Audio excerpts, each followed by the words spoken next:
Brang, kaitan antara gini, boleh sedikit cerita saya gitu ya.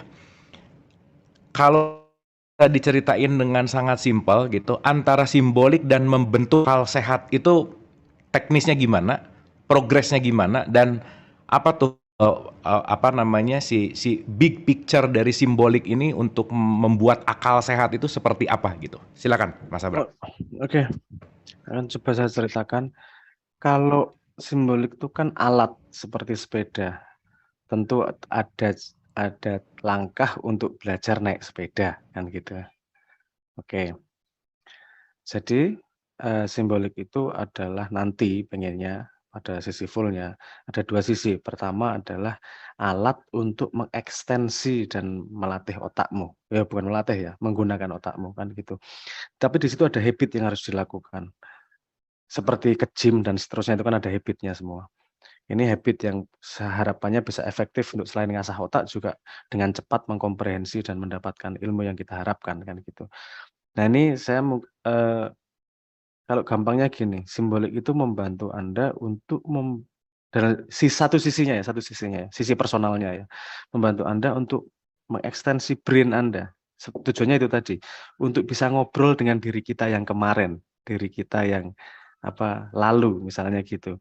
Untuk bisa metakognitif. Metakognitif itu kesadaran tentang kesadaran. Kalau bahasa bahasa agamanya, ini man arafa nafsahu, metodologi untuk man arafa nafsahu. Metodologi untuk mengenal dirimu. Jadi di layout dirimu, thinking out loud, ini cara nulisnya gini, itu habit yang kalau dilakukan lama-lama kita kenal sama diri kita sendiri, sama otak kita sendiri. Yang diperlukan hanyalah habit itu dan kejujuran. Itu yang paling penting. Apa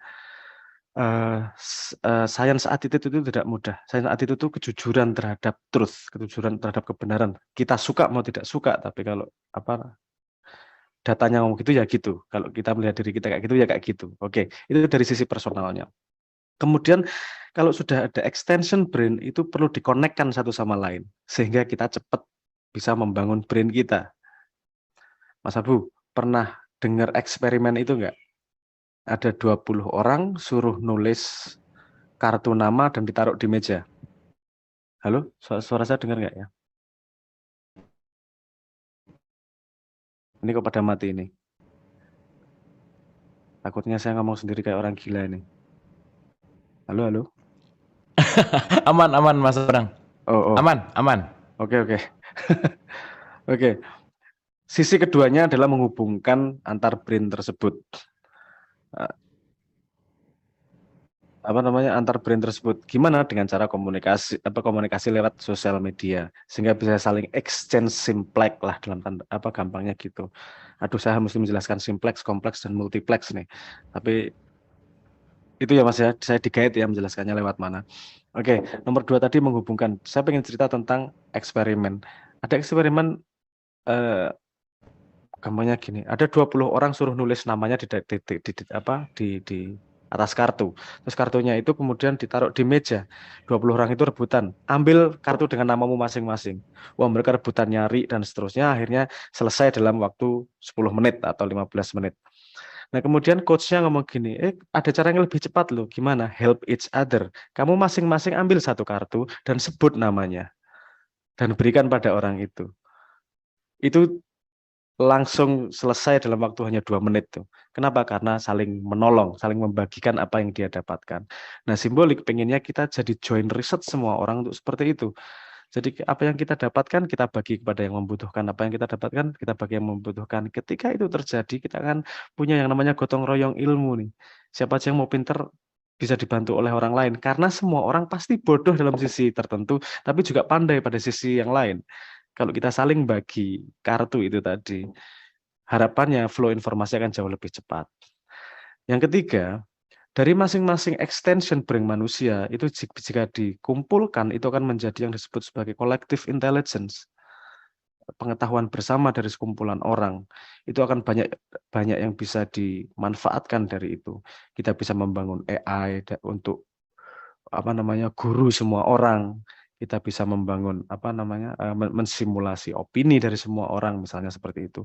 Kita bisa melihat lubangnya kita di mana sih ilmunya secara kolektif dan banyak lagi macam yang bisa kita potret dari situ kalau kita bisa membangun secara kolektif intelligence secara definitif. Nah, ini saya mungkin ngomongnya nggak pas ya level of abstraksinya, tapi monggo digali lebih lanjut. Itu Mas Abu. Oke, thank you Mas. Nanti yang kita Putus-putus Mas. apakah nanti dikomentari gitu secara oke, sebentar ya. Apakah masih putus-putus?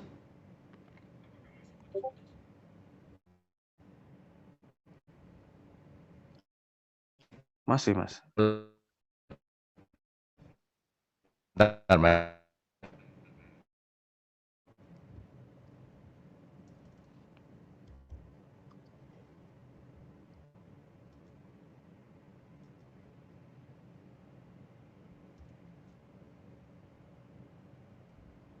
Udah oke, Mas Abrang? Ini yang terakhir udah kedengaran suaranya.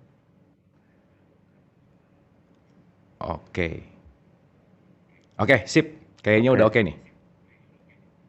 Oke, sip. Oke. Nah, ini Mas Abrang secara teknis gitu ya supaya kita lebih kebayang gitu. Apakah simbolik ini nanti akan kayak Facebook di mana orang bisa posting dan postingnya itu apakah di komen, apakah nanti akan ada nilai itu kira-kira. Halo, putus-putus lagi Mas.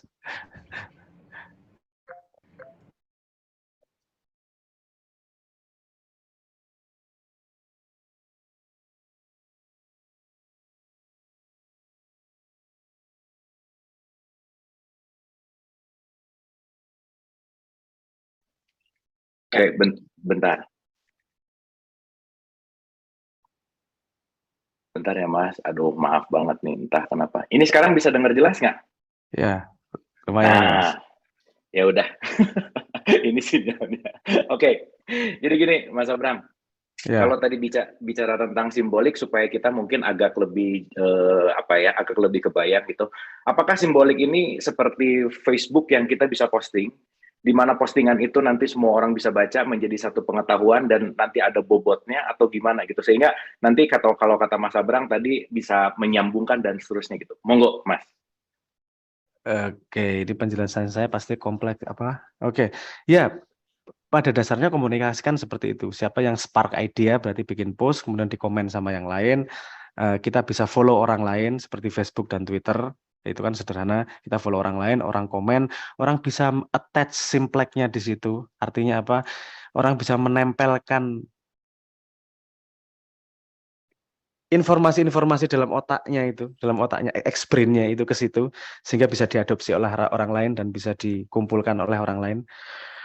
Mungkin gini Mas, saya tak jelasin simplex, nanti bakal saya pakai kalimat ini banyak ini, simplex, kompleks, multiplex. Simplex itu sesuatu yang paling simpel, gampangnya seperti huruf A, B, C, D, itu kan simplex. Tapi ketika dia dikumpulkan menjadi kata-kata, kan jadinya kompleks. Borobudur, kita cuma butuh 5 simplex, B, O, R, D, U. Dah cukup. Sepertinya cukup ya. Tapi itu udah cukup sampai Borobudur. Artinya apa? Kita hanya punya 26 simplex kalau modern ya. Kalau ampersand nggak dihitung, berarti kita punya 26 alfabet, itu bisa membentuk segitu banyak kompleks kata-kata, kalimat dan seterusnya. Terus multiplex itu apa? Multiplex adalah ketika informasi kompleks digunakan untuk memecahkan masalah nih. Nggak cuma kita buat ngomong, tapi ayo kita kumpulkan dari banyak sisi untuk solving problem. Ini lebih kompleks lagi, makanya disebutannya sebagai multiplex. Nah, X-brain itu yang sisi personal itu untuk mengumpulkan simplex. Kemudian ketika kita ngobrol, kita bisa membagi simplex kita. Misalnya gini, saya ngomong gini nih, posting. Ayo toh, simplexnya mau dibagi. Tapi saya bisa nge-attach di situ. Simplex itu artinya apa sih? Gitu. Seperti forward link misalnya gitu ya. Seperti Wikipedia misalnya, kan bisa ada forward link. Kalau itu nanti muncul di samping. Kalau menurut orang lain, oh saya perlu nih ngambil simplex ini. Ini penting. Definisi ini penting buat saya. Kemudian saya ambil ke brain saya. Nah, itu kan terjadi exchange ilmu di situ. Nah, misal bisa juga kita bertemu bukan karena follow orang lain, kita bertemu karena follow ruang kajian. Saya tertarik pertanian, saya pinter di pertanian, saya pengen berbagi, tapi saya goblok di perikanan, saya pengen belajar, misalnya gitu. Hmm. Kemudian dia aktif di dua ruang kajian tersebut. Ada yang jawab, ada yang bertanya, saya menjawab, membagi ilmu apa simplex saya, membagi deck adalah kumpulan dari simplex pada sebuah konteks tertentu, eh, yang kemudian bisa diadopsi oleh orang lain. Jadi kita bisa menghitung secara definitif bahwa orang ini sudah berapa sih ilmunya yang diambil oleh orang lain, dia sudah berbagi ke berapa orang sih, di ruang kajian apa sih. Kemudian kita jadi tahu nih kalau mau mengikuti pendapat orang lain, emang kamu sudah apa namanya aktif di ruang kajian apa? Jangan ngaku ahli pertanian kalau kamu belum aktif di ruang kajian pertanian. Kamu kan bertemu orang-orang pakar di situ dan orang-orang pakar yang akan saling menilai siapa yang lebih pakar di antara pakar. Itu penting juga buat yang goblok-goblok seperti saya. Nanti kalau saya tanya tentang cara nanam cabai, saya percaya sama siapa nih? Oh, ini yang Hmm. nilainya tinggi nih. Oke, saya percaya sama yang memang sudah diakui oleh komunitas pertanian sebagai orang yang ahli, misalnya gitu. Nah, itu jadi sosial kontrolnya terjadi, personal brand-nya juga bisa di exchange gitu, Mas. Gampangnya gitu. Nanti kalau operasinya sih tidak jauh-jauh amat sama sama sosial media, cuma ada konsep-konsep kecil yang sama sekali baru itu X-Brand-nya. X-Brand itu brand extension-nya. Itu yang harus saya ngasih tutorial nanti gimana. Oke, oke. Nah, tentu saja kan nanti kan kayak ada penilaian gitu ya, Mas Abraham. Siapa yang ini layak untuk didengerin, siapa orang ini yang tadi kalau kata Mas Abraham yang mengetahui gitu kan, ada orang yang dalam tanda petik goblok juga yang nggak ngerti apa-apa, Mm-mm. ngomong juga kan pasti ada bobotnya gitu. Nah, pembobotannya itu akan seperti apa tuh Mas Abraham? Eh, pembe- Pembebannya terhadap apa, Mas? Pembobotan terhadap nanti postingan siapa yang apakah ini nilainya Oh, atau si gini, kapasitas. Mas. Ah, Yang menilai satu sama lain. oke, Karena oke, kalau kurasi dilakukan oleh mesin, mesin tidak bisa update terhadap informasi dan perkembangan informasi. Kalau kurasi oke. dilakukan oleh manusia, manusia Hmm, itu punya biasnya tersendiri. Kalau kayak hmm, institusi, institusi akan punya biasnya sendiri dan belum tentu dia mengikuti perkembangan keilmuan. Kalau apa namanya? Dinilai bareng-bareng, agregasi dari nilai itu akan menjadi lebih tepat tuh. Seperti seperti yang saya bilang tadi tentang akal sehat. Kalau ngomong satu orang pasti punya gilanya lah, punya penyakitnya hmm. sendiri-sendiri. Tapi kalau kita ngomong agregat dari society, kita kan punya rata-rata nih. Nah, itu sebenarnya algoritma ini sudah dipakai juga di Dota, di Halo, di Elo kan gitu, apa di Hmm, catur maksudnya dengan Elo ratingnya hmm. itu sudah dipakai karena Dota kalau main sama musuh yang skillnya jauh di bawah yang membosankan, kalau skillnya jauh di atas ya Stres. stres kan gitu. Oke, gimana sistem mengetahui mengetahui siapa yang paling tepat? Itu kan dari gameplay mereka. Nah, saya Hmm, mencoba mengembangkan itu juga. Aktif di situ asal kita ini cuman basisnya pada kalau kita jujur, Mas. Kita jujur dan mau kontribusi. Oke, jujur ini bagus nih saya angkat. Ini bagus nggak? Tapi nggak bagus banget saya kasih nilai segini. Ini buruk saya turunkan. Kadang-kadang Indonesia kan nggak mau menilai buruk. Nggak enak lah. hmm. Kan orang lain bilang, ini bukan urusan kamu jahat sama orang lain. Ini urusan kamu membela komunitas yang lebih luas. Karena kalau buruk kamu biarkan, tidak kamu nilai, tidak dinilai buruk, itu akan mempengaruhi orang-orang yang tidak tahu apa-apa ketika membaca. Hmm. Kalau kamu tahu buruk itu bahwa itu buruk. Ini agama juga udah ngomong berkali-kali, Thomas. Wah, kalau ada keburukan ya diomongin. Kalau ada ini ya ini bukan kamu jahat sama yang nulis, tapi ini untuk kepentingan yang lebih besar gitu. Itu ya salah satunya kalau apa saya sering dulu pernah dimarahin gara-gara go go di Gogo itulah yang ada bintang-bintangnya saya kasih bintang kecil karena memang tidak perform. Loh, saya nggak jahat sama orangnya. Ini sebagai kontrol sistem. Kalau tidak ada kurasi seperti ini, kualitasnya akan buruk ke yang lain tanpa ada apa namanya, tanpa ada konsekuensi apapun nih. Memang akan piye ya. Saya tuh ini sepertinya agak kejam, tapi hukum alam tuh seperti itu. Ya, Buruk ya, ngomong ya. buruk, baik ngomong baik, sehingga terjadi ada kalau kita nggak berani ngomong gitu, nggak akan ada kualitas. Itu yang saya Hmm, ngomong Indonesia tuh sangat berbahaya dengan kasih sayang. Kasih sayang hmm. tidak tepat tuh kayak gitu itu. Si sayang tidak. Iya. Ya kadang, ya kadang kan kita nggak tahu ya, apakah itu budaya ketimuran gitu ya Mas Abang, Ya, yang kadang kalau mau ngomong truth gitu ya, kadang-kadang aduh nanti takut nggak enak, sakit hati atau apa dan lain. Itu bagian dari culture nggak sih Mas Abang? ya betul, bagian dari culture, saya setuju. Kita tuh culture-nya sangat-sangat menyembunyikan apa yang sebenarnya kan, lebih tersenyum. Ada gunanya, itu untuk menghindari konflik. Hmm. I agree, itu ada gunanya. Sungkan itu menghindari konflik. Tapi pada level tertentu, kita nggak akan bisa ngomong hal yang penting kalau kita sungkan. Karena semua topik penting itu pasti punya potensi nyakiti orang lain. Hmm. Jadi mungkin Oke. kita, itu sebabnya kita senang ngomong yang nggak penting ya. Karena potensi nyakiti orang lainnya kecil. Ngomong sesuatu yang penting itu pasti ada potensi nyakitin orang lain. Oke, oke, itu keren sih Mas Abang, keren, keren. Nah, itu kan menarik gitu ya, antara menghindari konflik, tetapi juga kita harus membuat satu yang broad community gitu ya, Heeh. intinya gitu. Nah, sekarang gini Mas Abrang, saya jadi menarik untuk bertanya ini gitu.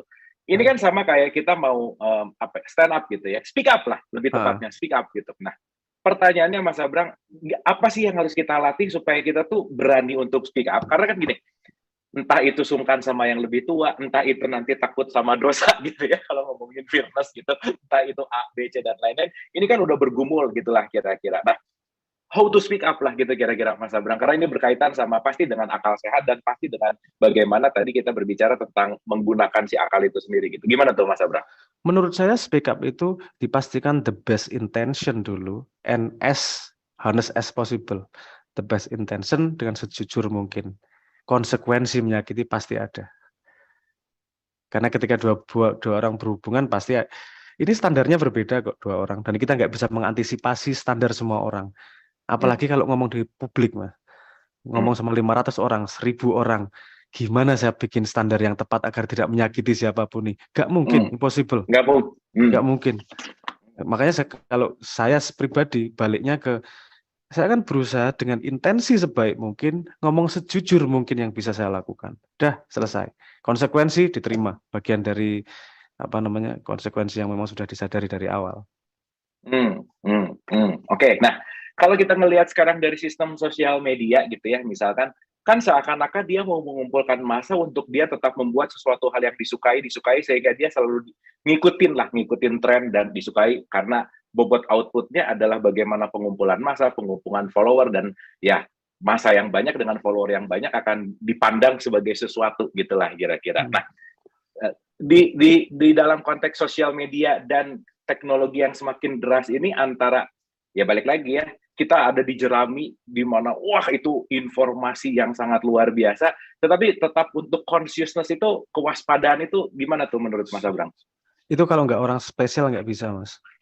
Kalau Spesial, nggak oke. kalau nggak orang Gimana Mas?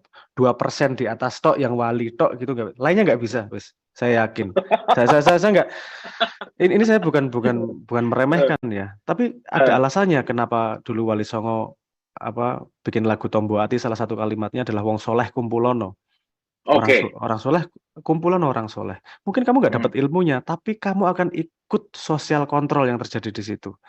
Oke. Kalau misalnya di apa namanya di kota yang dihargai adalah duit misalnya. Ketika ketemu orang soleh yang dihargai misalnya kayu bakar, dia akan lama-lama ikut menghargai kayu bakar. Karena dia akan Hmm. hanya ikut menghargai apa yang dihargai oleh komunal nih. Nah, Hmm. makanya saya berkali-kali bilang, kamu mau himbauan atau ajakan kayak apa di sosial media itu kalah massa. Kamu akan ikut apa namanya parameter itu. Dan saya bisa membuktikan pakai sistem thinking. Coba di search yang namanya Tulip's model system change. System change itu bukan terjadi dengan merubah sistem yang ada atau orangnya disuruh sadar pada sebuah sistem untuk dia berlaku tertentu. Nggak kuat orangnya karena perilaku itu 95% kita nggak sadar, kita cuma mengikuti struktur yang tersedia. Cara mengubah Hmm. sistem adalah membuat sistem alternatif. Semakin banyak orang berpindah pada sistem alternatif, nilai yang di bawah sistem alternatif itu akan semakin kuat nih. Makanya perlu banyak orang di situ agar sistemnya yang dihargai semakin kuat. Apa yang dihargai di situ misalnya kontribusi, yang dihargai adalah ngomong benar dan seterusnya. Saya di sini sangat berusaha sebanyak-banyaknya untuk membuat yang punya kekuatan adalah crowd nih. bukan sistemnya. Yang punya kekuatan adalah crowd. Karena ini nanti menunjukkan crowd wisdomnya sebenarnya seperti apa. Kalau di sini perilaku yang dominan memang tidak baik, udahlah Indonesia memang pantas jadi bangsa budak kan gitu aja. Tapi kalau orang-orang yang memang pengen membuat perubahan dengan value tertentu, dengan nilai tertentu, ini perlu dikumpulkan untuk menjadi kekuatan. Nggak bisa anak TK langsung dilawankan sama orang kuliah. Ini harus ngumpulin dulu nih, ngumpulin power yang punya sistemnya, sehingga sistem itu sustain dijaga oleh sebuah struktur sosial tertentu nih. Ada ekonomi yang berjalan di situ, ada SDM yang berjalan di situ, menjadi sebuah subsistem yang kalau dia lebih efektif dari sistem sebelumnya, dia akan menjadi besar dan menggantikan sistem sebelumnya. Itu evolusi natural dari peradaban. Saya bisa menjelaskan panjang lebar tentang ini. Tapi intinya Tulops model itu berjalan. Jadi yang saya lakukan adalah mencoba membuat alternatif sistem. Tapi alternatif sistem ini tidak akan bekerja kalau orang-orang pionir yang pengen perubahan tidak ikut serta kan gitu. Ikut serta dengan membawa nilai nih. Kalau dia membawa nilai yang lama dibawa ke situ ya sama aja ngerusak. Kan gitu. Ini orang-orang dengan nilai yang baru sampai cukup punya kekuatan sehingga membangun kultur sendiri di situ. Dan dipastikan bahwa kultur outputnya itu lebih baik daripada yang kemarin. Lebih baik itu bukan pada konseptual level, pada practical level. Output orang-orangnya lebih gampang cari kerja. Kalau jadi pekerja lebih menjadi berkualitas. Kalau orangnya lebih pintar, cepat, produktif, memecahkan masalah, misalnya seperti itu. Harus pada level praktikal seperti itu, nggak pada lebih baik konseptual morality. Karena orang kalah perang tuh biasanya cari menang moral. Saya nggak mau menang moral. Kita harus menang perang juga pada nilai yang memang kita pahami sebagai nilai yang lebih baik. Kita perlu membuktikan. Saya sendiri melihat ini sebagai pertaruhan Islam. Karena menurut saya hipotesis Islam adalah pada struktur sosial itu kan fastabiqul khairat. Manusia yang terbaik adalah khairunas anfa'uhum linnas. Manusia yang terbaik adalah orang yang bermanfaat untuk orang lain. Bermanfaat itu tidak harus selalu pada posisi urusan mencari pahala. Bermanfaat menjadi pekerja yang efektif, bermanfaat menjadi entrepreneur, bermanfaat menjadi pembicara, whatever tempatmu lah. Tapi kamu sangat profesional di situ, misalnya gitu. Jadi kalau hipotesis ini memang salah, orang sudah masuk, sudah berjuang di situ dan masih kalah, gimana Islam nih? Pemahaman saya nggak beres, atau Islamnya nggak beres nih? Bagi saya, loh, saya serius ini bertaruhnya, Mas. Maksudnya saya nggak iseng-iseng bikin ini, itu nggak iseng-iseng. Ini pada fundamental level saya bertaruhnya. Kalau memang Islam punya hipotesis, coba tak lakukan. Aku dianggap coro nggak masalah, tapi saya ikut omongannya Kanjeng Nabi, saya ikut konsepnya Tuhan kok. Kalau Tuhan kalah, mosok ya bukan Tuhan kalau Tuhan kalah kan. Itu tadi menarik ya, tentang bagaimana pertaruhan Islam itu menarik nih. Jadi pengen apa ya, kita berbicara gini. Kita bicara bahwa masyarakat Indonesia adalah Islam yang paling besar, itu satu. Berarti kalau kita bicara masalah Indonesia adalah Islam yang paling besar, tentang fastabiqul khairat juga seharusnya menjadi fundamental inti bahwa konseptual dari yang harusnya umat Islamnya terbanyak adalah fastabiqul khairat. Ini juga yang sistemnya paling oke gitu. Tapi tadi kita versuskan dengan pembicaraan awal Mas Abrang bilang bahwa 47% ada di sosial media penuh dengan hoax. Nah, itu pertanyaan saya. Makanya kita nih benar-benar Islam atau enggak nih? Kita Islam sebagai baju dan topeng, sebagai menggunakan Islam sebagai pelampung penyelamat agar tidak masuk neraka, atau menggunakan Islam memang sebagai jalan untuk menuju kesadaran ilahiyah kan? Saya takut pada konklusi bahwa kita ini sebenarnya nggak Islam. Kita cuma pura-pura Islam aja, agar selamat aja, cari selamatnya sendiri. Saya takutnya pada posisi itu. Ketika melihat fakta itu, bahwa adab terburuk di Asia Tenggara adalah Indonesia yang mayoritas Islam. Kita ini beneran Islam atau enggak sih? Loh, katanya paling banyak. Ilmu lebih penting dari adab. Oke, kita nggak ribet soal ilmu nih. Adab aja lah. Oke. Nah, ternyata masih kayak gini kok. Tapi saya juga nggak bisa menyalahkan 100% orangnya juga. Karena seperti tadi saya bilang, untuk bisa menjaga konseptual pada aktual level, kita punya konsep dan kita implementasikan, tidak terpengaruh dengan lingkungan, itu butuh wali itu yang bisa konsisten seperti itu. Kita terus-terusan main sosial media, 3 bulan aja kita ikut cara pandang di situ. Gak mudah ngelawan society itu, gak mudah ngelawan lingkungan itu. Karena sanity terletaknya di lingkungan. Yang dianggap waras adalah apa yang dilihat bersama dalam society tersebut. Jadi kebayang nggak kalau lingkungannya dengan IQ 78,4 rata-rata gitu ya, Yes. 47%, 47% penuh dengan hoax. Tapi menariknya sisi bahwa jumlah apa ya, mau haji atau umroh lah atau religius Islamnya juga semakin tinggi gitu. Nah, jadi menarik gini, Mas Abrang. Kalau kita bicara tentang bunga itu secara alamiah adalah blooming, dia berkembang gitu.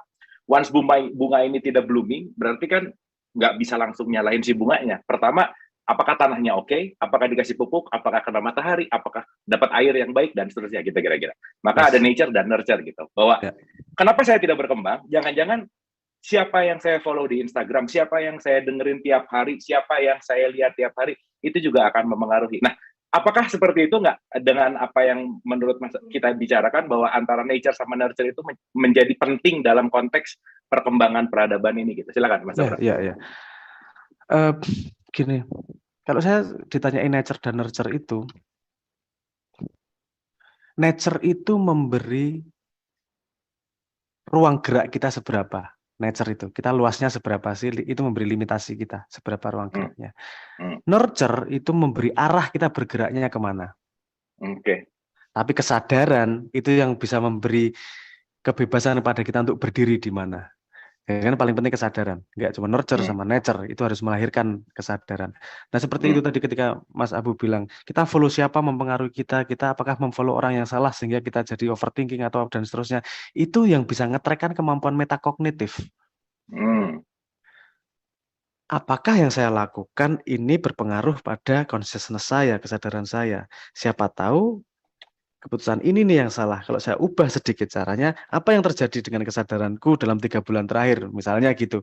Nah, itu kemampuan untuk melihat diri sendiri, dan melihat diri sendiri kan susah melihat jeleknya, paling gampang lihat bagusnya. Iya, oke. Jadi kemampuan makanya kalau begini, gunanya habit mencatat dengan tepat. Nggak cuma mencatat dengan tepat.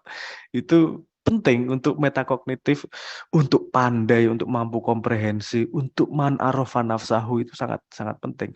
Makanya nanti saya pengen banget itu, maksudnya bikin pelatihan di mana-mana. Ayo toh, kamu belajar 2 jam, ini berguna seumur hidup di dunia maupun akhirat.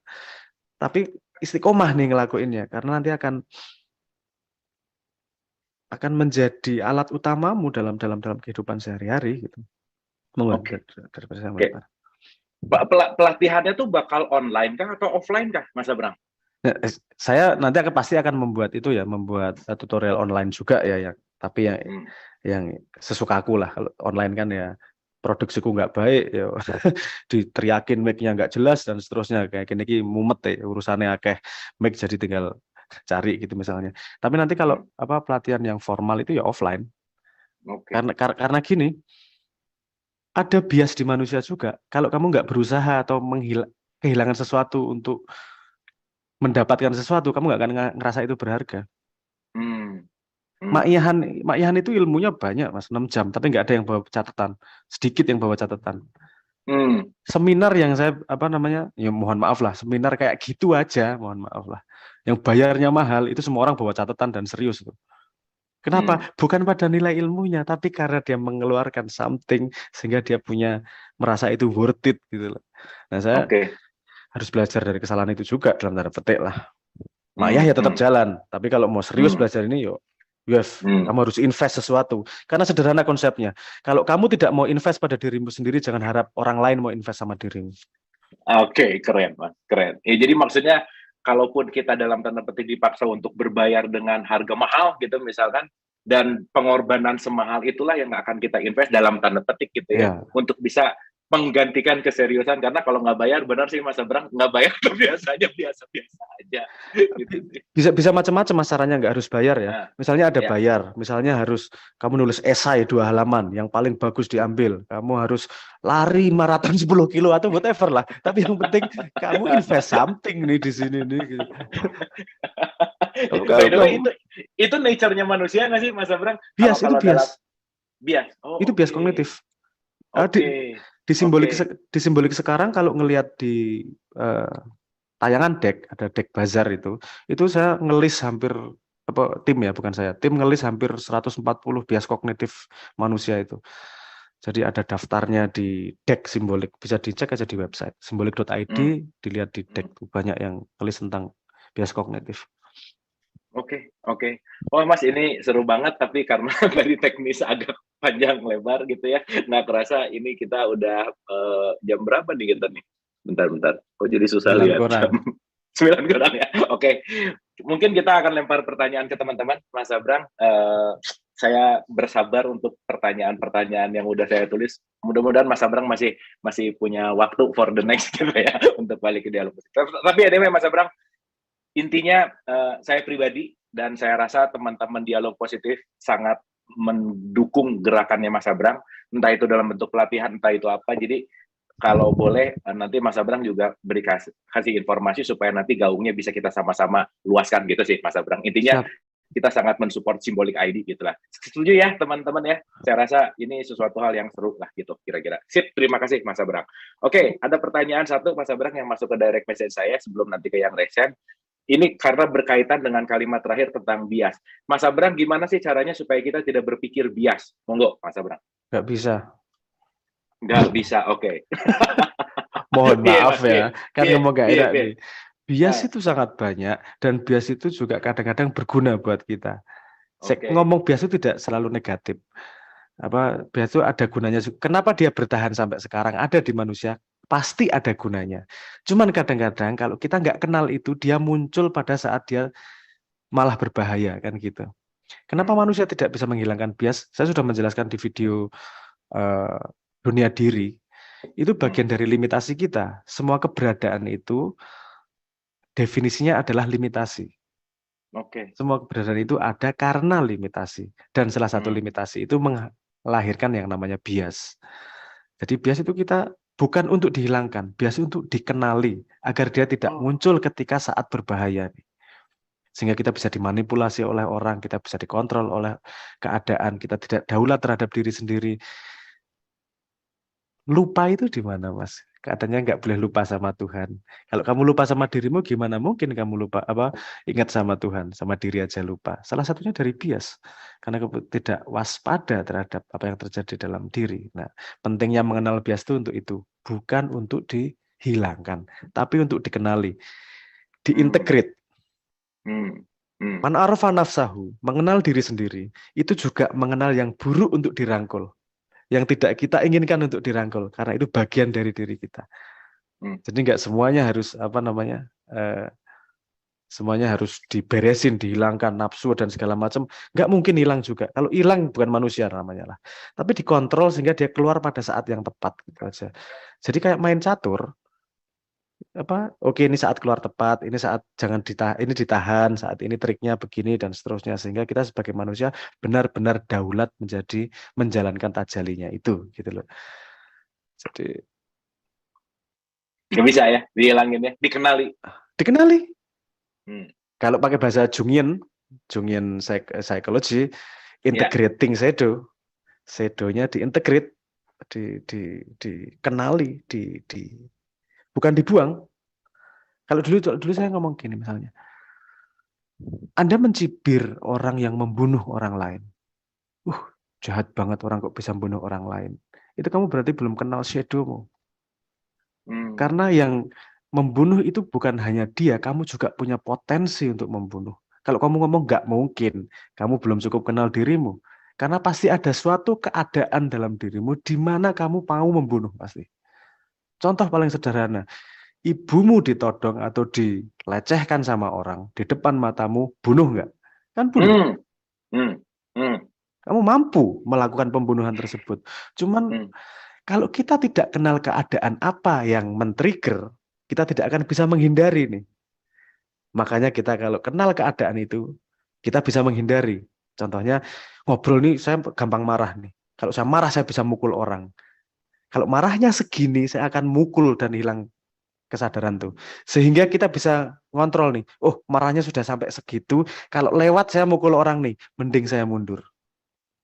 Mending saya menghindari keadaan di mana setan saya bisa keluar. Setannya nggak akan hilang nih. Tapi kamu kontrol karena kamu kenal setan tersebut, shadow tersebut kan gitu.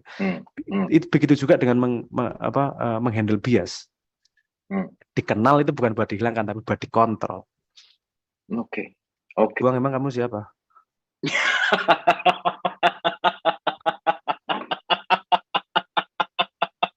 Oke, Mas. Itu bagus buat judul berikutnya, Mas. Thank you, Mas Abram. Keren, Mas Abram. Thank you. Terima kasih, Mas. Thank you. Oke, berikutnya kita bahasanya keblinger lah gitu. Apa ini dikarenakan tidak ada kebijaksanaan dalam naruri dasarnya atau bagaimana? Padahal dia orang berakal dan berilmu. Nah, seperti yang kedua, tadi Mas Sabrang bilang kita harus jujur, tapi dalam lapangan itu kalau orang jujur malah dibenci orang ya Mas Sabrang. Itu bagaimana? Banyak musuhnya. Nah, contohnya misalkan, ya mohon maaf ya, banyaklah kita banyak dengerin tausiah Ustadz ini. Nah, terus suatu saat saya bilang, ya kadang saya kan dablek juga ya. Saya kadang bilang, itu aja panggil Mas Abu, saya bilang gitu kan. Kalau Mas Abu itu makjleb kalau ngasih itu meniti dalam diri, saya bilang gitu kan. Tapi kan ini ya wis pakai alasannya macam-macam lah. Nah, itulah fenomena di lapangan itu seperti itu, Mas Sabrang. Bagaimana, Mas Sabrang? Terima kasih. Makasih, Mas Abu. Makasih. Wah, ini menarik nih statement Bu Anca yang pertanyaan kedua bahwa kalau jujur banyak musuhnya. Oh, piye tuh, Mas Sabrang. Silakan. Kehidupan tuh pasti ada susahnya kok. Dan ada menderitanya kok. Pertanyaannya penderitaan apa yang dipilih? Menderita menyesali diri tidak ngomong sejujur-jujurnya. Gini, maksud saya jujur itu gini, bukan semua yang ada kepalamu dikeluarkan. Ya. Bukan gitu. Nanti aib diomongin juga, itu bukan jujur, aib diomongin itu bukan jujur. Jujur itu ketika kita menyampaikan sesuatu, itu kita tidak membohongi diri. Kita mau menyampaikan itu ya kita mau menyampaikan itu. Bahwa informasi kita 5 disampaikan 3 atau 4 itu asesmen resiko. Orang tidur aja bisa dibenci loh. Saya tidur siang sampai jam 1 dikeplak sama ibu saya. Jadi nggak perlu ngomong apa-apa juga bisa dibenci. Itu resiko dari hidup. Tidak mungkin gitu. Nabi yang ditemenin Jibril dan diperintah Tuhan itu yang benci juga banyak. Jadi kalau alasannya tidak pengen dibenci itu sesuatu yang menurut saya tidak mungkin. Tapi gini pertanyaannya, dibenci itu untuk sesuatu yang cukup berharga nggak untuk dibenci? Kalau kita dibenci hanya karena melampiaskan nafsu, karena melampiaskan keinginan, menurut saya kurang berharga itu. Kalau kita dibenci karena sebuah kejujuran yang tidak akan kita sesali dan menjadi contoh yang baik untuk anak misalnya, atau contoh yang baik untuk membuat cerita hidup kita, kalau itu cukup berharga lakukan. Jadi saya tidak bisa mengatakan rumusnya harus dilakukan jujur seberapa pada keadaan apa. Itu pertanyakan kembali pada dirimu, resiko apa yang bersedia diambil. Dan penyesalan gitu ya, dan itu penting sekali. Jujur bukan masalah semua diomongin, tetapi ya itu tadi ya, tidak membohongi diri. Nah, akal dan ilmu tadi kata Bu Anca bahwa banyak membuat orang jadi keblinger gitu, semaunya gitu. Gimana tuh Mas Abram? Itu tidak langsung berhubungan satu dengan satu kepada akal. Karena dalam manusia banyak yang bekerja. Akal itu hanya sebagian kecil. Ada emosi, ada latar belakang, ada kejujuran pada diri, ada tujuan baik atau tujuan buruk, dan seterusnya yang bermain. Jadi akal bukan satu-satunya bukan satu-satunya alat, bukan satu-satunya faktor ketika manusia melakukan sesuatu. Makanya dulu pada tradisional kita, sepemahaman saya, sebelum orang dimasuk sekolah dan diberi ilmu, dipastikan dulu bahwa identitasnya adalah identitas jagat, bukan identitas kelompok. Kenapa? Karena ilmu adalah senjata. Ketika orang sudah berilmu, dia akan membela identitasnya. Kalau identitasnya kelompok, dia akan membela kelompoknya. Kalau identitasnya keluarganya, dia akan membela keluarganya. Kalau identitasnya jagat, dia akan menggunakan ilmunya untuk kebaikan sejagat. Nah, itu yang sudah tidak kita pakai lagi. Semua dikasih senjata tanpa dikasih pelatihan bagaimana menggunakan senjata tersebut. Ilmu, akal, kepandaian itu cuma senjata. Seperti pisau, seperti pistol, bisa dipakai buruk, bisa dipakai baik, tergantung orangnya juga seperti apa. Dan gitu. Thank you, Mas Abram. Terima kasih banyak. Oke, berikutnya kita ke Pak Teguh Imanto. Monggo, Pak Teguh, silakan.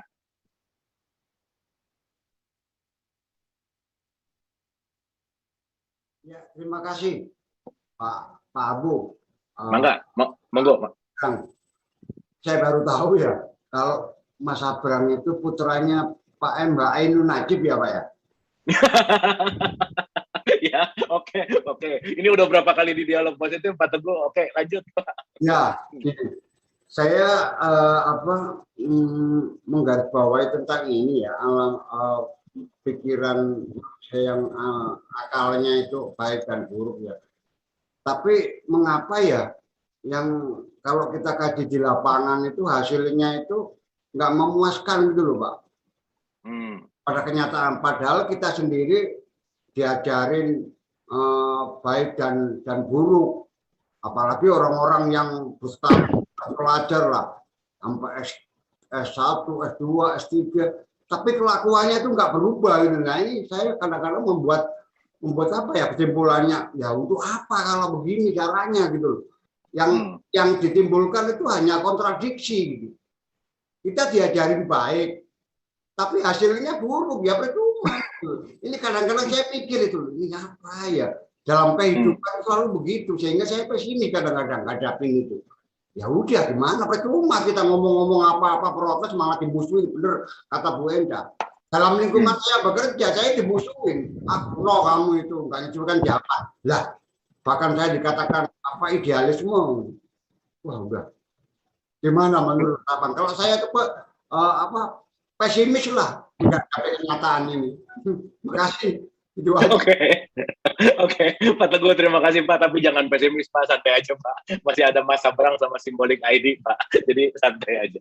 Oke Mas Abrang, monggo mungkin boleh ditanggapi itu tentang pesimistis Pak Teguh yang diajarinnya baik gitu ya, S1, S2, S3, tapi di outcome dari di kenyataannya tidak memuaskan gitu menurut Pak Teguh. Monggo Mas Abrang.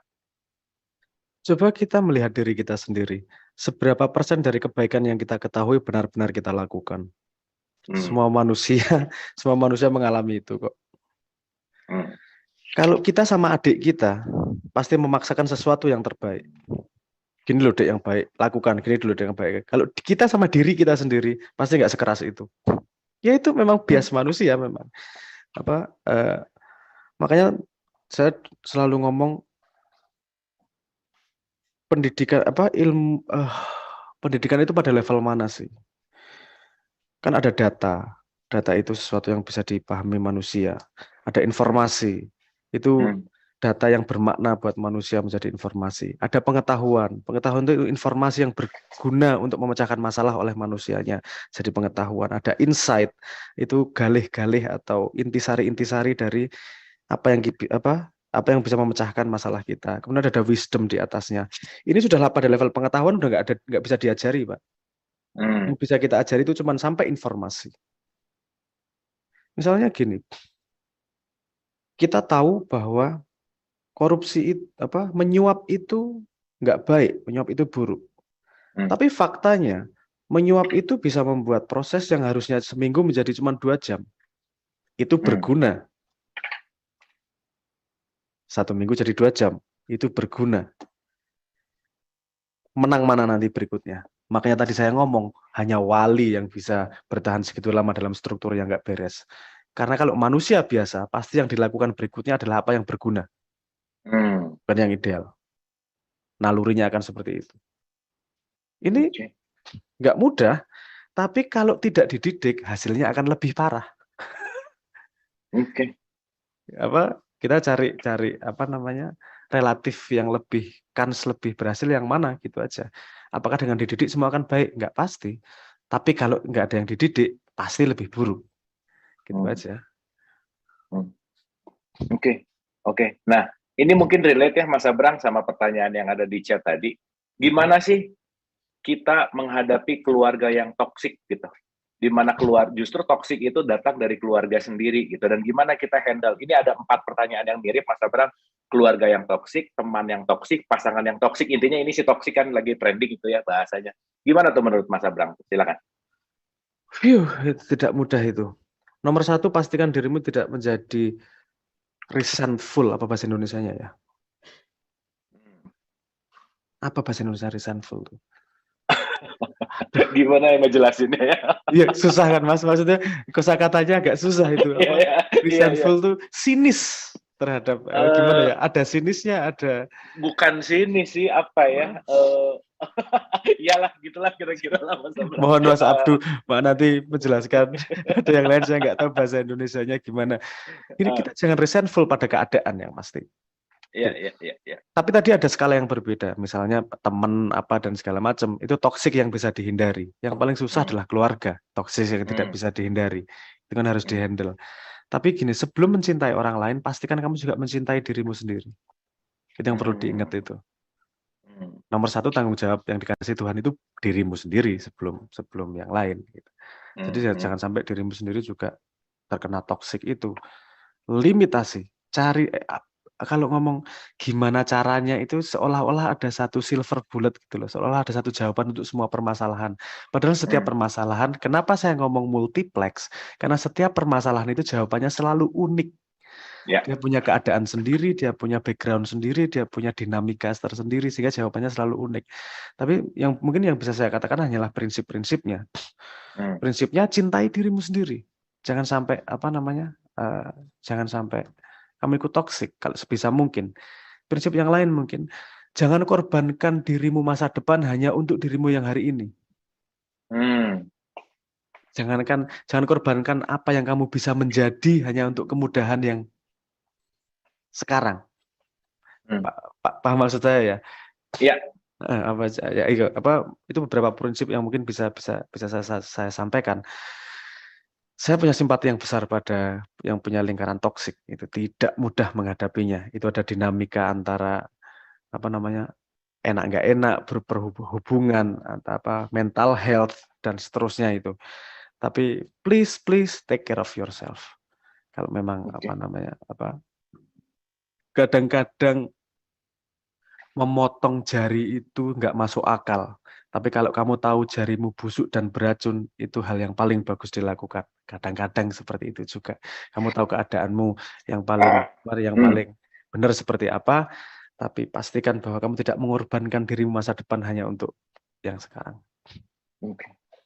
Thank you, Mas Abram. Mudah-mudahan ini menjadi spirit dan motivasi gitu ya, bahwa benar paling berat memang toksik di tempat kita pulang gitu ya. Toksik di tempat orang yang terdekat itu memang PR-nya luar biasa gitu. Susah.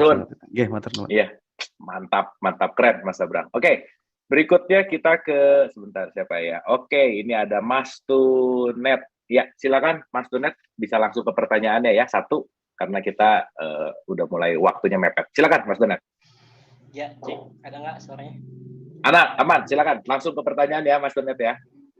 Ya, siap. Ya, silakan.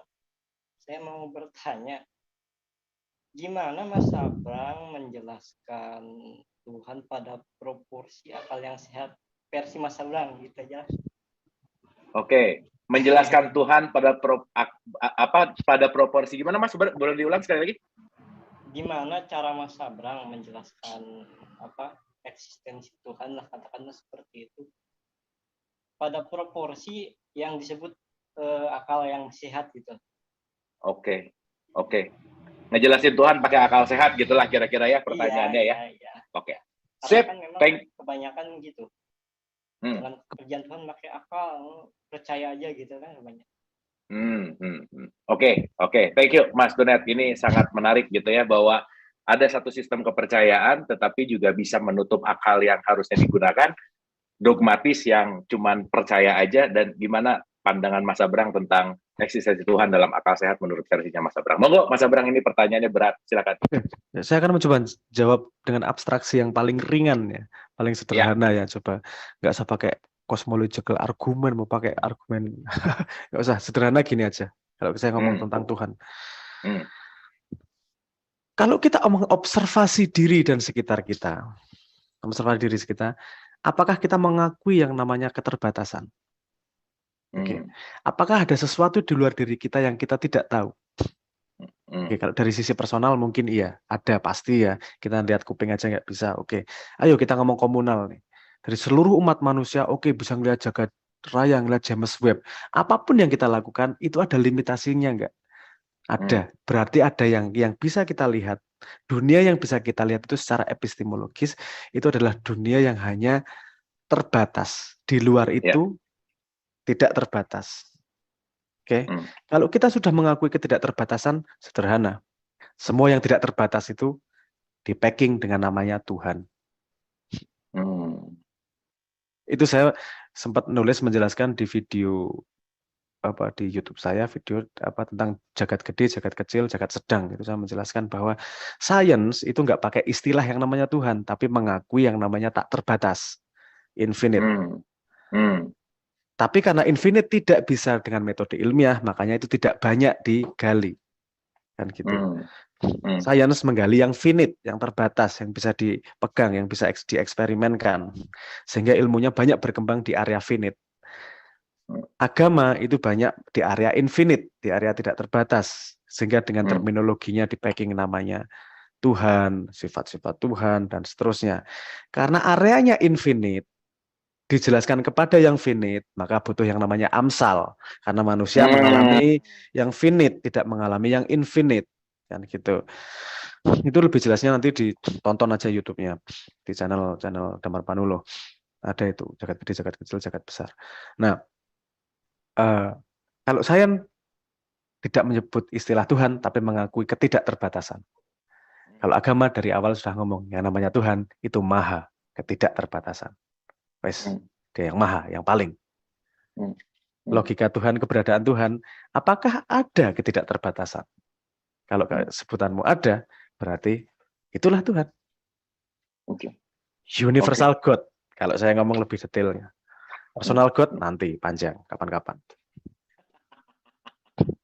Bener Mas, intinya nggak usah berantem lah ya, poinnya itu. Ngomongin Tuhan, satu iya, satu enggak, tapi jadi berantem ya sama aja. Thank you Mas, keren Mas. Itu universal God tapi personal God.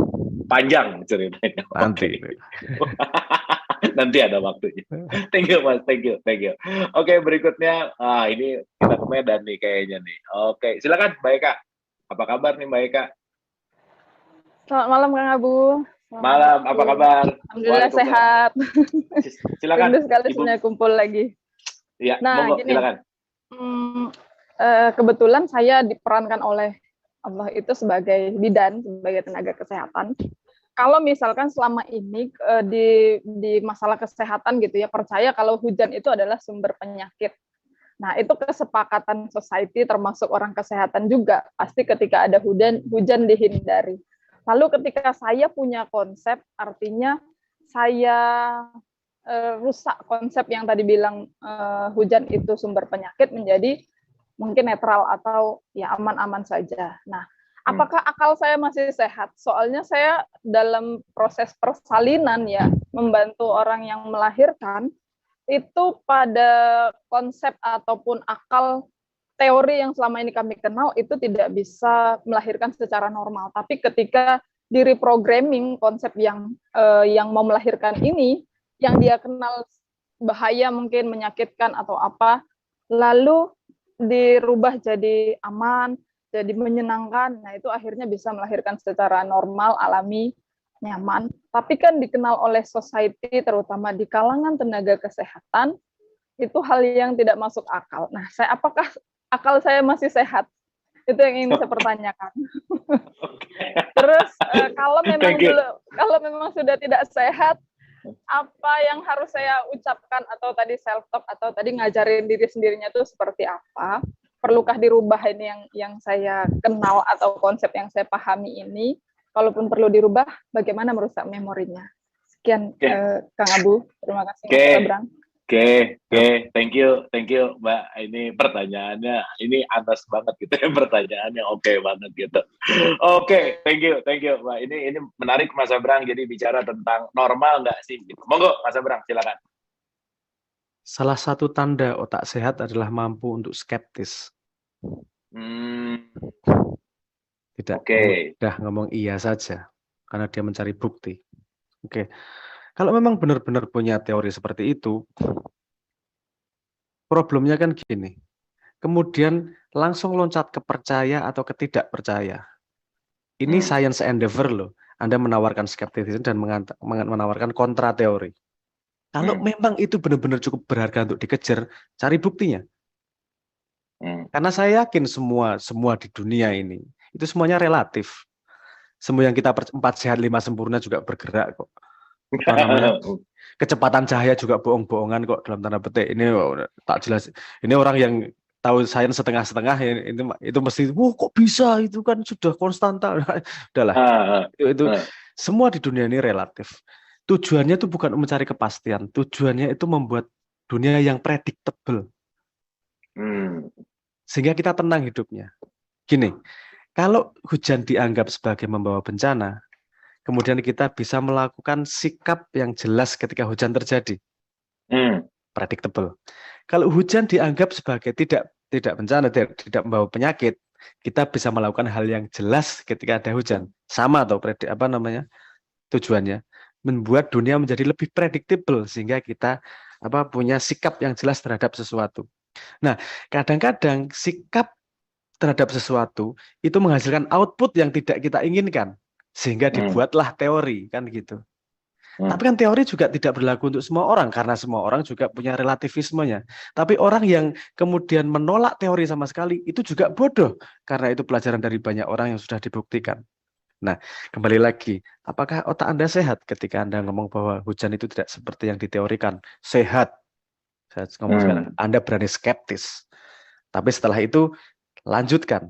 Kenapa Anda tidak setuju dengan itu? Bukti apa yang Anda miliki? Apakah bukti itu berlaku universal? Apakah bukti itu berlaku personal? Bisa aja di seluruh dunia hujan bisa menjadi penyakit, tapi buat Anda bisa jadi obat. Sangat mungkin. Api bisa membakar semua orang, tapi menjadi dingin ketika di Nabi Ibrahim. Apakah kemudian Ibrahim ngomong, kamu semua salah, api itu adalah dingin, kamu nggak sehat akalnya, saya buktikan? No. Secara universal, kita bisa ngomong bahwa api itu panas. Tapi ada kasus anomali juga yang terjadi. Apakah anomalinya itu berasal dari diri, ataukah berasal dari divine intervention, ataukah dari mana? Itu yang perlu kita ketahui agar kita punya predictable world itu tadi loh. Jangan lupa, semua teori, semua pemahaman, itu gunanya adalah agar kita punya dunia yang bisa terprediksi, agar kita bisa melakukan sikap yang tepat pada sebuah keadaan tertentu. Itu tujuannya. Asal Anda mempacking semua teori Anda menjadi utilitarian seperti itu, Anda sehat. Yang nggak sehat itu kalau ribut debat tanpa tahu sebabnya, ngapain debat? Bener A, bener B, bener A, bener B. Ya kalau bener A ngapa, kalau bener B ya ngapa? Oh nggak ada ngaruhin apa-apa kok. Bubur yang bener gimana? Diaduk apa diapain? Ya, ngapain debat itu? Debat itu menurut nggak sehat menurut saya akalnya. Kalau kamu senang A, senang B, karena bubur itu tidak mempengaruhi umat manusia juga, misalnya gitu loh. Nah, jadi menurut saya jangan khawatir, otak Anda sehat. Anda berani skeptis, justru itu sangat sehat. Oke. Thank you Mas Abrang. Tapi dari kecil saya skeptis sama surga neraka sih Mas Abrang, berarti agak sehat lah ya Mas Abrang. Saya skeptis sama semua hal Mas. Saya skeptis sama diri saya sendiri, saya skeptis saya. Wes lah. Oke. Tapi bukan skeptis bisa dogmatis loh Mas. Jangan lupa, itu yang berbahaya. Skeptis yang dogmatis itu yang berbahaya. Pokoknya saya menolak teori, skeptis. Itu yang berbahaya, itu yang gaya-gayaan skeptis itu. Enggak, maksud aku skeptis itu gini, banyak mempertanyakan lebih dalam yang enggak selewat langsung main percaya gitu loh, Mas. Poinnya ke situ sih. Iya. Agree. Skeptis kan gitu. Pertama kan doubt awalnya. Iya, doubt jelas. Ya, setelah doubt kan ngejar truth atau enggak? Yang ngeri kan berhenti di doubt-nya aja. Iya. Tapi nggak punya pegangan apa-apa juga, ngapain? Mending kamu pegangan sesuatu yang salah daripada kamu doubt. Benar. Soalnya banyak yang make sense bahwa ngomongin surga gitu, ngomongin agama, tapi juga mengkafirkan orang kan nggak make sense juga Mas. Dari dulu sih Mas Abrang. Banyak kok yang nggak make sense Mas. Kontradiktif. Thank you Mas. Thank you Mas. Oke, jadi ngerasa lebih sehat malam ini Mas Abrang. Makasih banyak Mas. Thank you. Oke, teman-teman, mohon maaf ini pertanyaannya banyak banget tapi waktu gitu ya. Dan ini mungkin terakhir kita ke Mbak Kamila. Silakan Mbak Kamila, monggo. Assalamualaikum Kang Abu. Waalaikumsalam. Mas Abrang. Silakan. Waalaikumsalam. Selamat malam. Tadi mau nanya satu aja kali ya karena udah terakhir. Iya, silakan. Yang tadi tentang shade Shadow, Kan oke. katanya tadi dari Jungian, gimana caranya kita bisa menyadari shadow kita kalau misalnya memang kita belum pernah ketemu situasi yang kayak tadi gitu loh. Di depan penjahat ada ibu kita yang ditodong gitu dan kita bisa membunuh. Kan itu kan shadow ya, dan shadow itu bisa juga dalam kehidupan sehari-hari itu simbol. Nah, untuk menyadari itu dan nanti kalau ketemu situasi yang kayaknya bakal keluar nih shadow-nya, kita tuh bisa istilahnya temenan lah sama shadow-nya, kan nggak bisa hilang ya. Minimal kita temenan aja, ngajak kopi-kopi gitu. Gimana tuh? Makasih ya. Oke. Oke, thank you. Jadi intinya adalah mengenal shadow. Ya kalau belum pernah ditodong sih, tadi Mas Anton bilang pakai Amsal, Mbak Kamila ya, makanya perlu Amsal tuh ya di situ mungkin. Oke, silakan Mas Abrak untuk dikomentari. Itulah kehebatan si otak atau si akal. Dia bisa mengalami 1000 kejadian tanpa harus meninggalkan kursi. Kita bisa berkelana dengan hanya membaca buku. Kita bisa masuk pada situasi yang mengerikan hanya dengan membayangkan. Itu gunanya berpikir, itu gunanya akal. Kita nggak harus ngadepin secara fisik keadaan itu. Tapi coba aja bayangkan. Kita potensinya sama Hitler, sama siapapun itu. Cuman keadaan itu muncul kapan ya? Ketika saya ngomong, ketika ibu Anda dilecehkan, saya juga nggak pernah mengalami seperti itu. Tapi saya membayangkan, kalau itu kejadian, saya langsung, kok rasanya emosinya naik ya? Kok rasanya mungkin ya saya kemudian melakukan itu? Nah, saya selalu bilang, kita itu hidup dalam 2 dunia. Satu dunia fisik yang diatur oleh peraturan jagat raya, alam. Dan satu lagi, dunia di dalam otak yang diatur oleh yang kamu mau aturkan. Jadi kamu benar-benar Tuhan di sini. Ada petik ya. Kamu bisa membayangkan apapun, kamu bisa bikin apapun, kamu bisa apapun lah. Jadi kalau peraturannya nggak sehat, penghuninya juga nggak sehat nanti pasti. Nah ini kemudian kita bikin kita bikin peraturan komunal juga, kemudian yang namanya hukum, yang namanya demokrasi, yang namanya kerajaan, itu kan peraturan yang sebenarnya ada di dalam kepala itu, yang kita setujui bersama. Nah, itu alam yang ada dalam dirimu karena kamu bebas melakukan apa saja. Islam kan juga ngomong kalau nggak dilakukan nggak apa-apa. Baru niat buruk aja kok misalnya gitu loh. Baru berpikiran buruk, kalau nggak dilakukan malah pahala kalau nggak salah. Jadi dunia di sini kalau memang belum dilakukan nggak masalah. Artinya gunakan semaksimal akalmu untuk menemukan shadow-shadowmu. Kalau saya sering membayangkan gini, orang ketika saya sudah mulai mencibir, kok gitu sih orang ngomongnya, Dan saya dalam keadaan apa ya kalau bisa keluar kalimat seperti itu? Oke, mungkin kalau saya dalam keadaan emosi, mungkin dalam saya keadaan bodoh, mungkin saya dalam keadaan gelap mata, mungkin saya dalam keadaan apa. Ketika menemukan titiknya itu revelation loh. Karena kamu tidak hanya menemukan dirimu, kamu juga punya jembatan empati pada orang tersebut. Pada orang yang kamu cibir itu. Misalnya kok ada komentar sangat buruk. Kok bisa ya orang keluar kalimat seperti ini? Kamu kan mesti mencari, saya sampai keluar kalimat itu kalau dalam keadaan apa ya? Tiba-tiba ketemu, kalau saya dalam keadaan bodoh baru keluar kalimat itu. Kasihan ya orang itu dalam keadaan bodoh ya. Karena kita merasakan keadaan seperti itu. Itu jalan menuju menemukan shadow menurut saya salah satunya adalah itu. Mensimulasi, terutama kalau di-trigger dengan kesadaran kita sendiri. Kalau kita sudah, otak itu hal yang sangat menarik kok Mas. Jadi itu kita make terus, tapi kita tanpa sadar banyak banget yang terjadi. Ini yang terakhir ya, sekalian saya lebarkan kemana-mana ini. Otak itu kan, akal itu selalu membuat dunia. Selalu membuat dunia itu gunanya apa sih? Untuk prediksi-prediksi.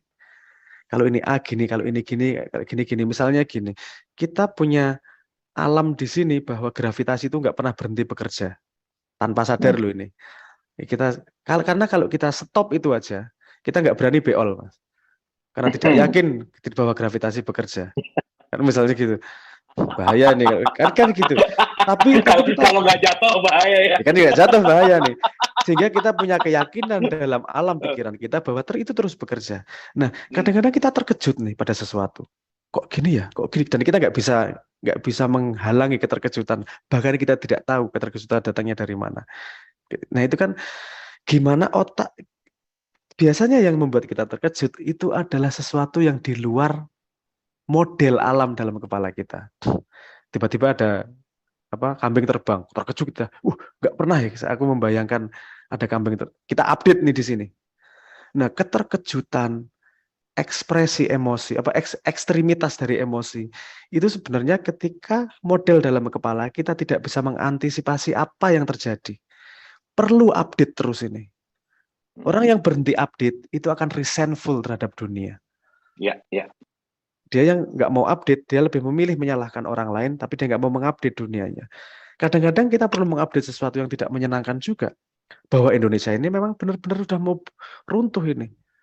Benar, ini kita tuh dalam keadaan berbahaya misalnya gitu. Oh enggak kok, kita bangsa yang besar apa? Seto. Update nih. Dalam pikiranmu update world-nya seperti apa.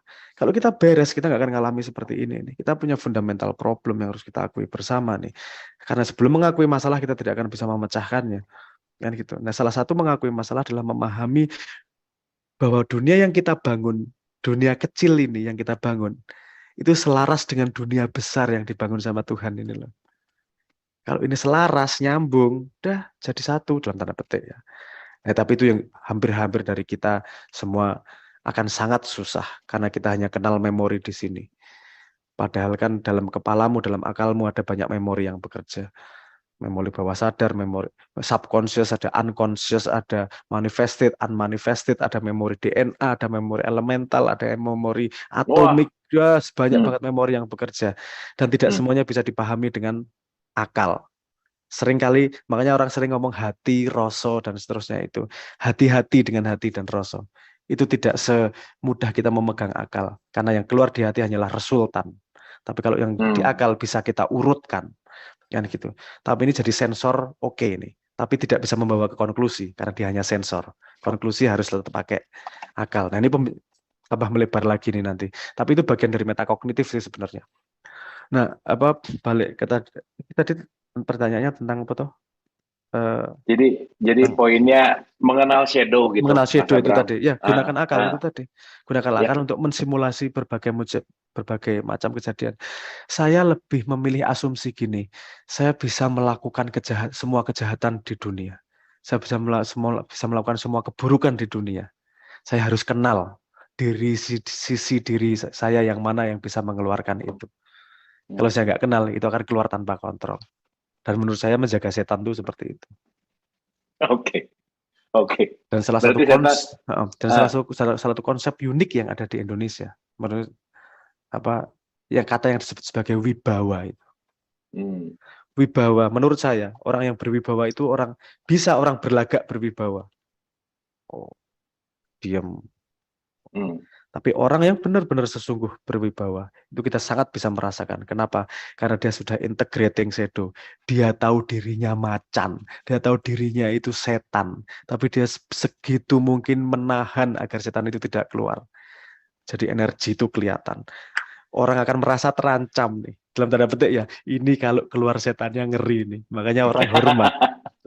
Dan itu pakai rasa itu, langsung ini orang ini tahu setannya ini berwibawa, ini punya bobot nih orang ini. Walaupun kita tidak tahu kenapanya nih secara otak, tapi badan kita merasakan itu sensor dan hati kita itu ngerasain ini udah kenal setannya ini. Saya tak respect sama dia kalau enggak keluar setannya ini. Itu jadinya yang kosakata yang disebut sebagai wibawa menurut saya. Oke. Berarti kenal setan penting ya Mas Abrang ya? Kalau nggak kenal setanmu sendiri, man arafa nafsahu nggak terjadi juga. Oke Mas, ini juga bisa jadi ide untuk pembicaraan kita berikutnya. Metodologi mengenal setan. Oke, teman-teman boleh tepuk tangan dong buat Mas Abrang. Mind blowing malam hari ini Mas, keren banget. Terima kasih, banyak menginspirasi dan selalu pokoknya Mas Abrang kita benar-benar sangat support tentang Symbolic ID, pelatihan apapun deh Mas Abrang, kita bisa terkoneksi dan selalu berkolaborasi. Gimana? Saya cerita sedikit ini Mas. Kemarin kan saya jadi salah satu pembicara di Forum Rektor Indonesia dan saya menyampaikan ide tentang simbolik ini. Ada beberapa universitas di Bandung tertarik juga. Kemungkinan saya akan datang ke Bandung dan tour nanti di beberapa universitas dan beberapa forum. Monggo kalau kita mau ketemu darat ngopi dan seterusnya, moga-moga kalau movementnya jalan kita bisa gandengan jalankan bersama lah. Mantap Mas Abrang. Ditunggu pokoknya kita keep kontak Mas Abrang. Pokoknya Siap. sekali lagi saya rasa tadi juga spirit teman-teman dialog positif gitu ya, sangat antusias gitu. Pokoknya kita selalu mendukung apapun yang membuat si 47% membaik, 78,4 IQ membaik gitu lah Mas Abrang. Karena ya buat kedepannya tetap kita harus membangun lingkungan kan, tetap komunal. Thank you. Mas Abrang sedikit aja 1-2 kata gitu untuk penutup seperti biasa. Ini sorry ya Mas Abrang karena ini harus ada final statement gitu. Final statement untuk episode 467. Monggo apapun Mas Abrang silakan. Akal sehat ya. Mungkin nggak pendek nih mungkin medium lah, medium. Oke. Take your time Mas, silakan. Akal sehat. Kalau hampir dari kita semua tidak paham akal munculnya dari mana, ide-ide munculnya dari mana, apa yang keluar dari kepala kita dari mana. Tapi jangan lupa bahwa kita punya kemampuan untuk mengedit pikiran yang keluar. Jadi kekuatan utama pada akal itu adalah mengedit, bukan mengeluarkan. Jadi kalau saya mengatakan ada kesadaran aktor yang mengeluarkan sesuatu, tapi juga ada kesadaran sutradara yang mengedit keluaran tersebut. Aktifkan keduanya agar sehat. Jadi jangan hanya bersandar pada aktor, jangan hanya bersandar pada sutradara, tapi aktifkan dua-duanya agar otak kita semakin sehat. Mungkin itu aja Mas Abu. Oke, matur nuwun Mas Abrang. Sekali lagi terima kasih. Hatur nuwun, mohon maaf lahir dan batin. Wabillahi taufiq wal hidayah. Assalamualaikum warahmatullahi wabarakatuh. Mas Abrang matur suwun. Terima kasih. Salam buat Bapak dan keluarga semuanya.